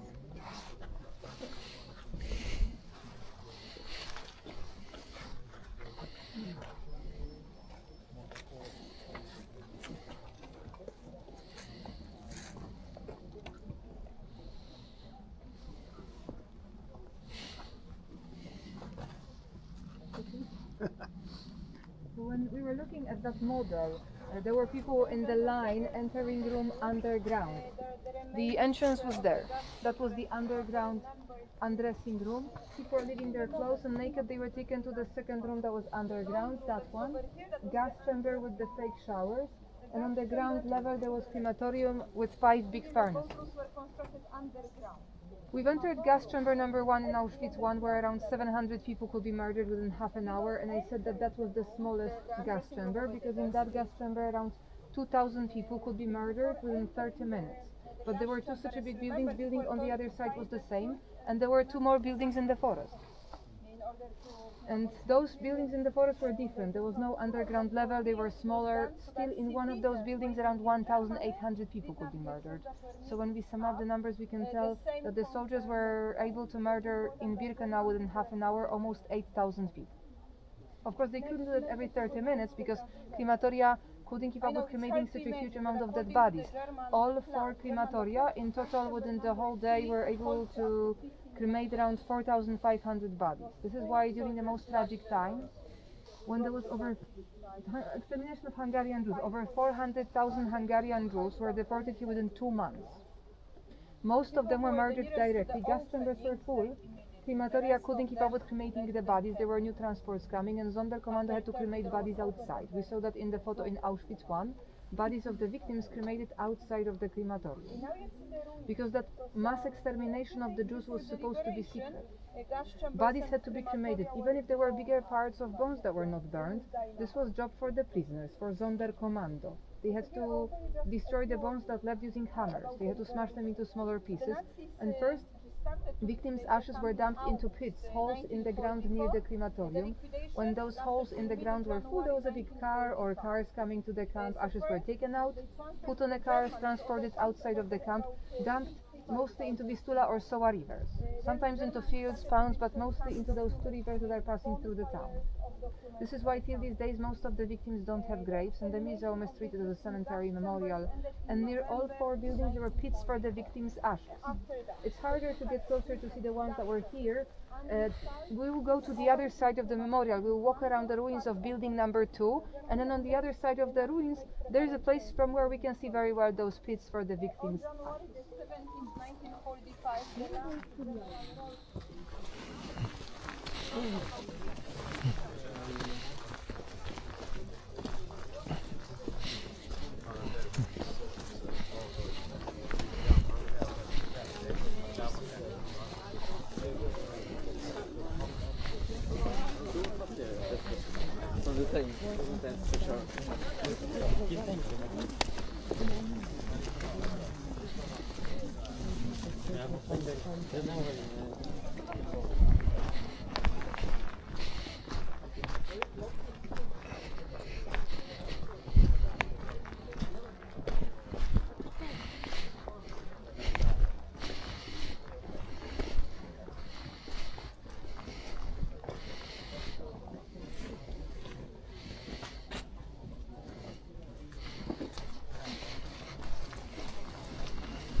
Har du berättat hur många ben de hade? Nej, jag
slängde all aska så fortfarande sjunker inte vattnet ner. De stället är det så mäktat.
Okay, so over here you can see the ruins of crematorium number 2, and near the crematorium, that small brick construction, this was the building where Sonderkommando had to destroy the bones that left.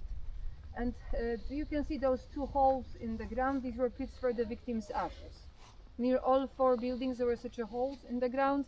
When they were full, the ashes were taken out, put on the cars, transported outside of the camp and dumped into the rivers. So there were tons of ashes stored in the pits near the ruins of all 4 buildings, and when there was strong wind blowing, it was spread all over the area. Birkenau, this is also a place where most of Auschwitz victims were murdered, because we say that at least over 1 million of people died in the complex of Auschwitz, but victims of Birkenau, it's around 1 million people. So most of the victims, especially Jews, were murdered here, in Auschwitz to Birkenau. It's a huge number. Krakow population now, it's around 800,000 people. Here in Birkenau, around 1 million of people were murdered. This is why the items that you saw in Auschwitz I, this was a percentage of the belongings. So when you compare to the city like Krakow, 1 person, 1 pair of shoes, 1 pair of clothing, 1 bag. How many all the items had to be brought here with these people when we know that Jews were told that they would be relocated, so they were packing for the journey and taking more things. We saw a small part of the belongings, but maybe you had a feeling that there was a lot of glasses, shoes, bags. This is why we call Auschwitz, especially Birkenau, the biggest cemetery. And We'll go back through sector number 1. We'll have a long way, so guys, I would like to go first, okay? I would like to control the speed.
Stop actually in the middle of the way where you can see the wooden gate. We'll stop over there.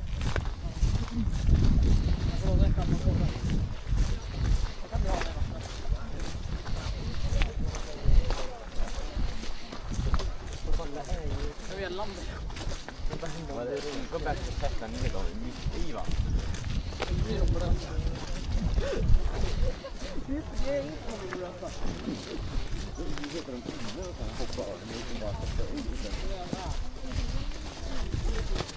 Ja, så halvvägs liksom.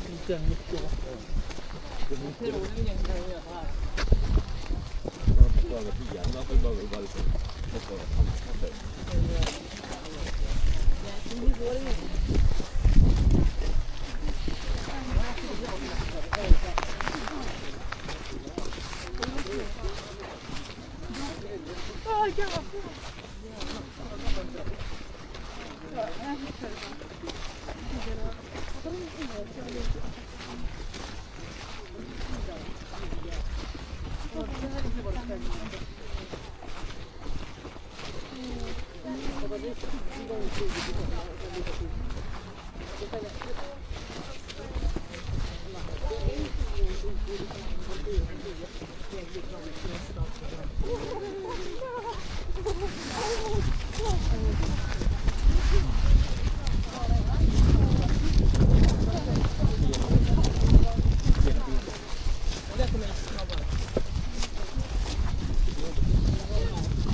Por la mañana en toda la...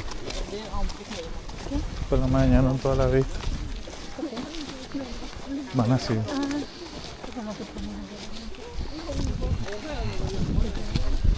Ajá.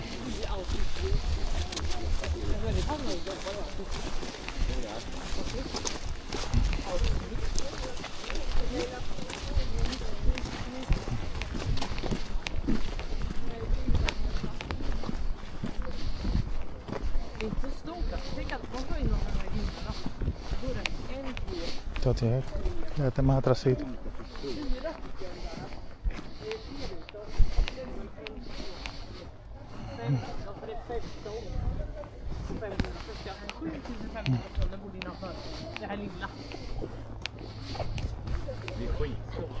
Nej men tänk så, ja du säger borde 50. No se callan esas... I den här lilla hela kommunen. Men hela kommunen. Ser du innanför de här grindarna? Ja, men tänk på att det är 7000 elever där. Det är jättelitet ställe. Alltså, Jaha, jag trodde att de hade hela stället på skiten. Ja och nej. Det är inte stort emellan de här grindarna. Nej, det är skitligt. Ja, det var ju 500 personer. Det får de en plats. Det låter som den ena experten. Va? Det låter som den ena experten. Vad coolt. Det låter ju som att han snackar om att hela skiten är. Ja, det är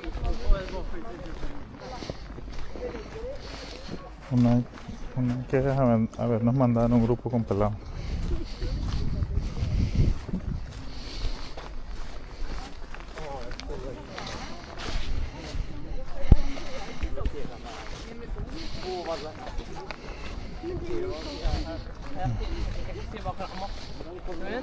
Tänk om jag hade ett jävla sår. Tänk om det är jättedjupt där någon. Det gör det med fejslampan. Så var det du inte ens med här.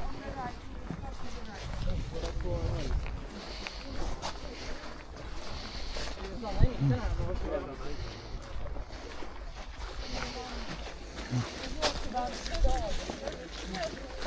Det är 15 stycken. Va? 1, 2, 3. Ja, exakt.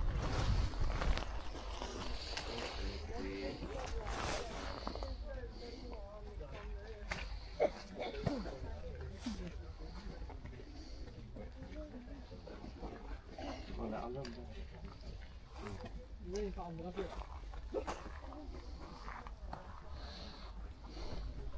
Ja, där är vatten.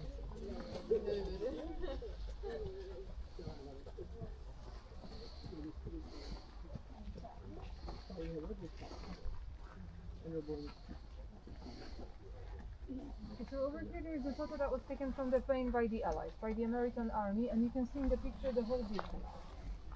There's the gate, the platform, gas chamber crematorium number 2, 3, 4, 5, sector 1, sector 2 and sector 3. Right now nothing left in sector number 3. It's at the end where you can see trees in the distance. In May 1944 there was a lot of barracks there that were dismantled when Auschwitz was still operating. Wood was sent mostly back to Germany. But wooden barracks from sector 2, from sector 1 were dismantled after the liberation. And we are here in sector 1. It was divided into 2 parts. You can see the gates. There were 2 registration barracks behind you, 2 camp kitchens with chimneys. For most of the time the whole sector was used as Frauenlager, women's camp. We will see right now the living and sanitary conditions in the women's camp. This is the oldest part of Birkenau, because those brick barracks here were built at first. So we will enter one of the brick barracks in that area so that you could see the living and sanitary conditions.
Det vet de längst upp. De dog ju det. För det var så varmt där uppe. Ja, och de som löser skit får ju allting på sig. Ja, tänk vad det går sönder. Tänk om någon högst var thailändare. Men tänk om någon... Ja, det tycker jag. Tänk om någon har på båten eller något. Allt som går upp ner för den. Alltså jag tror det var minsta systemet när man var här. Jag tror de tänkte det. När de var gått med till lite.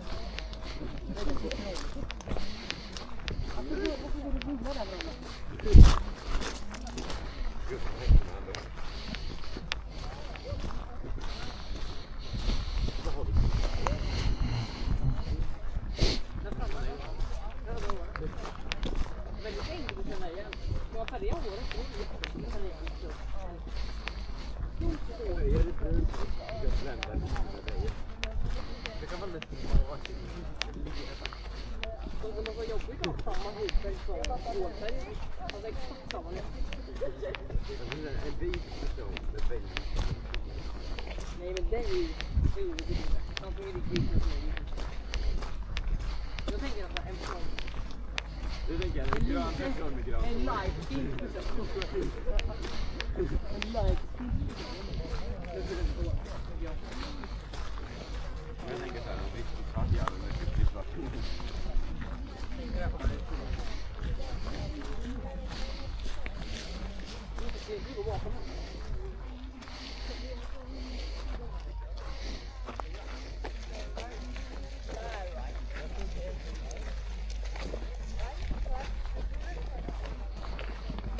And let's wait a moment for everyone.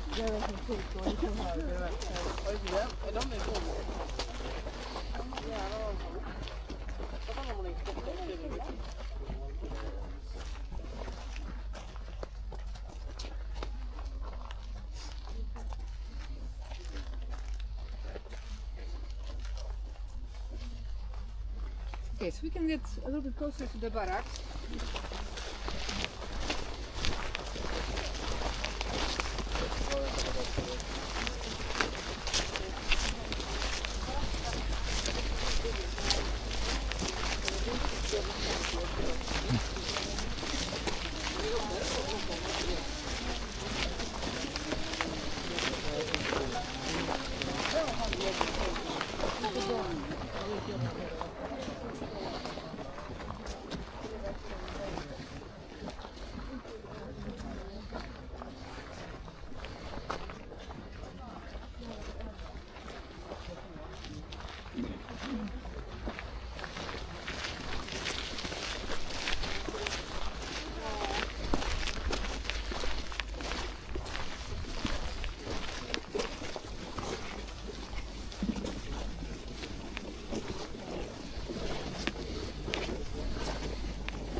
Very uneven floor.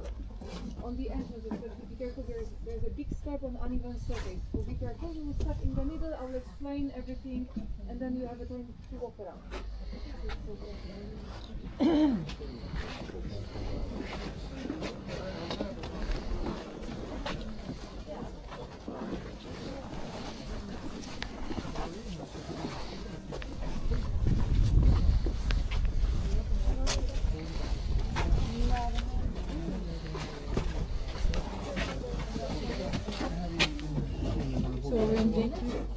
Kvinnor med sin man.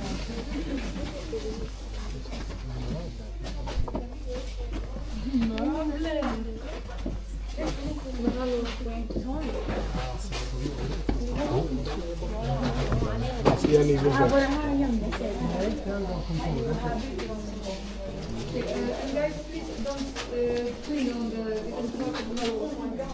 so we don't want to break them. We will stop in the middle for a moment. Just please mind the steps on the entrance. Be careful, you can use the lamp with the phone.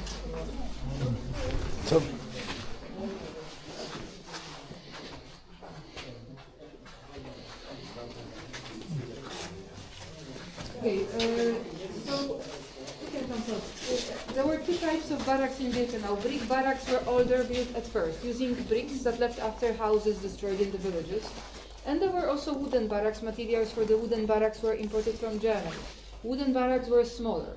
400 or 500 people on the average lived in one wooden barrack, while in brick barracks like this, between 700 to 800 people lived on the average in one barrack. So they were very overcrowded. When you were entering the barrack, maybe you noticed, if not when you will be leaving, you will see that there are two small rooms on the right and left hand side. One room was used by the functionary prisoner that was in charge. The other room was used as a storage, and this was the area for the rest of the prisoners. So over there you can see 3 level bunk beds. These were 3 levels. Between 5 to 7 people slept on one level, so we can say that on the average around 6 people slept on one level. 6 and 6 on the floor. The best place was at the top or in the middle. The worst was on the floor, according to survivors, because people who were sleeping on the floor were sleeping in mud, in dirt, in humans' excrements, In most of the barracks in Birkenau, there was no toilet. There were sanitary barracks, latrines and washrooms located at the end of the sector, and prisoners were allowed to use them in the morning or in the evening. During the days, most of the people worked outside of the camp, so probably they could use the toilet, but for the night, 700-800 people were locked in barrack like this without permission to leave, with only a few buckets. And one of the most common disease, dysentery, constant diarrhea. Barracks were dirty. There was a lot of rats, bugs, attacking especially prisoners that were sleeping on the floor, where everything was dripping from the top. And during the summer, it was very hot here, terrible smell, crowd. In winter, it was cold, although when we will be walking around, you will see on both sides of the barracks chimneys and furnaces, the heating system. But in most of the books written by the survivors, you will read that they didn't receive materials to keep the barracks warm, or enough materials. And in winter, it was very cold. There was also a plan to improve the living conditions here. With the time, some of the barracks were improved. The area nearby was improved as one of the first, so we've entered so-called improved barrack. The barrack was improved with 2 additional rooms on that side. When we will be walking around, you will see on that side at the end room with sinks, like we saw in Auschwitz one in the washroom. There was washroom here, but according to survivors, those improved barracks were not finished, and they were not connected with the water pipes, so there was no water. And on this side at the end you will see empty room, toilet, room for the buckets with excrements. Most of the barracks didn't have those 2 additional rooms. They were also built here with the time, but they were not finished. And there's one more thing before you will be walking around. I know it's obvious, but I have to say it because it's a problem that we have in the museum. It's not allowed to write on the walls. The barrack was opened a few years ago after the conservation works. The walls were clean. All names are written on the walls, especially on the sides of the barracks. This is vandalism. It's not original. So let's walk this. We will start from here. This is not the end. You can see the washroom, and then we will see the toilet.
Okay, so I think we can come a little bit closer, please, because we'll finish the tour in a moment, but before we leave this place, I would like to tell you a few words about the liberation.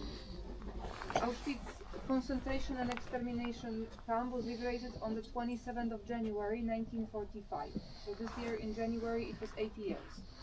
And the camp was liberated by the Red Army, by the Soviets, but before the liberation, SS soldiers, knowing that they were going to lose the camp, they started so-called evacuation of Auschwitz. They started destroying the documents, evidences of the crimes.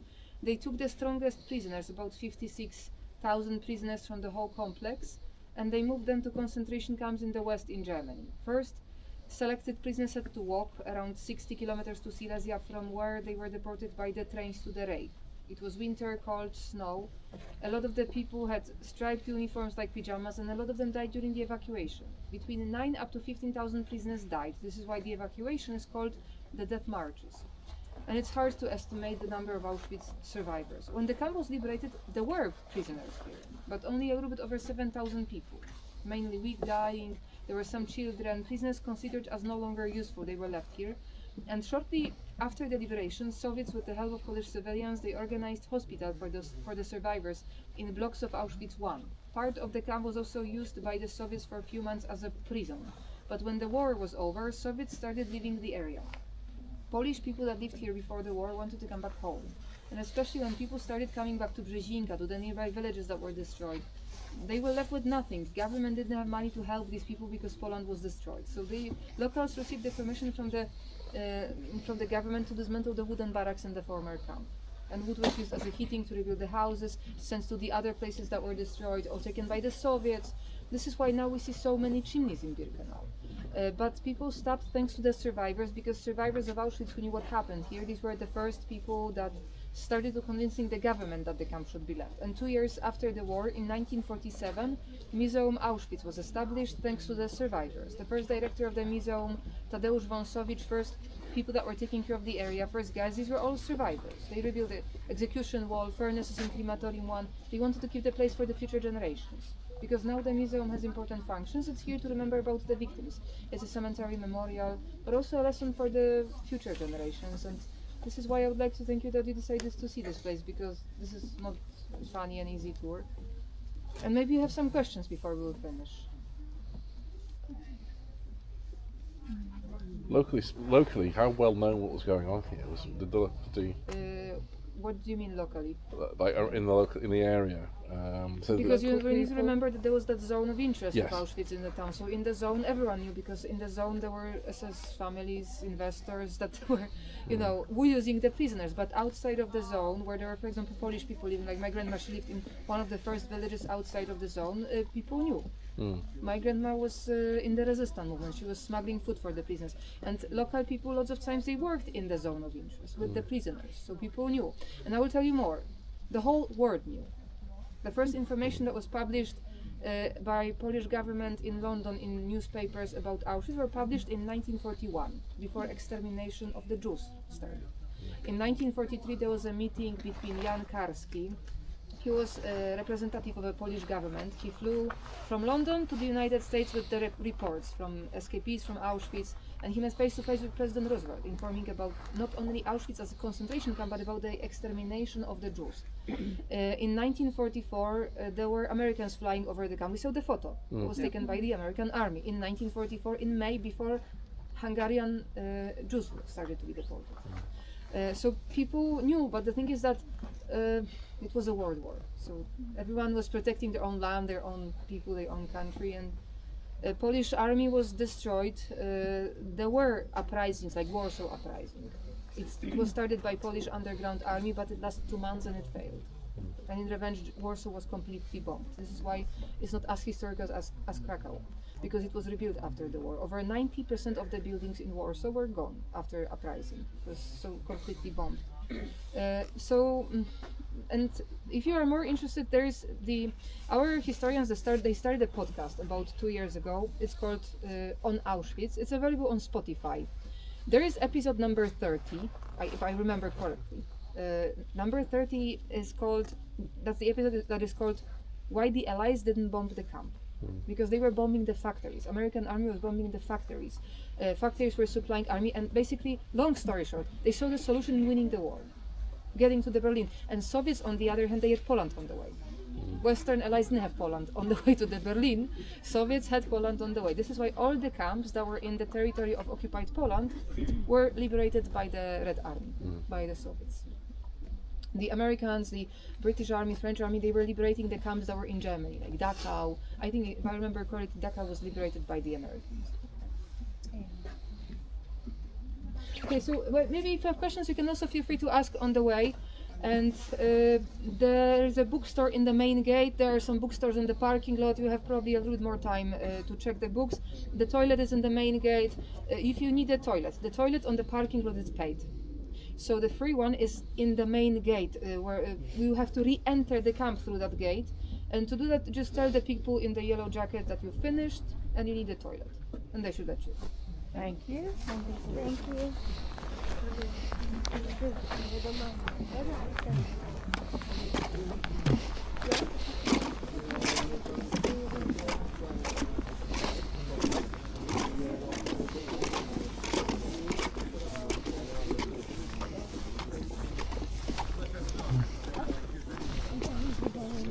Bomb alarm, and especially in 1944, when American army was flying over, it was very common that there were alarms, so they had to go down, hide in the bunkers, and they were able to see what was going on in the camp.